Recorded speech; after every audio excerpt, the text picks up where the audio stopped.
مسجد اقصی کی فتح کے برابر نہیں ہو سکتی. اس لیے میرے بھائیوں،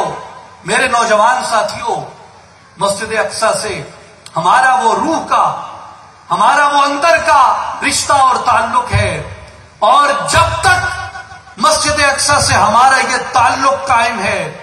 مسجد اقصی سے ہماری یہ محبت قائم ہے، مسجد اقصی سے ہماری یہ محبت کی استواری قائم ہے، تب تک سیاسی حالات بدل سکتے ہیں، لیکن مسجد اقصی کو تمہارے ہاتھ سے کوئی چھین نہیں سکتا. جس دن تم نے یہ کمزوری دکھائی، جس دن تم نے اس کی محبت کو اپنے دل سے نکالا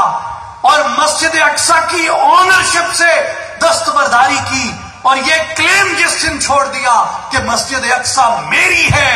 میں صلاح الدین ایوبی کا بیٹا ہوں، میں ابو عبیدہ بن الجراح کا بیٹا ہوں، میں عمر ابن خطاب کا بیٹا ہوں، میں محمد مصطفیٰ کا غلام ہوں، جس دن تم نے یہ کلیم ترک کر دیا، اس دن مسجد اقصی تمہارے ہاتھ سے نکل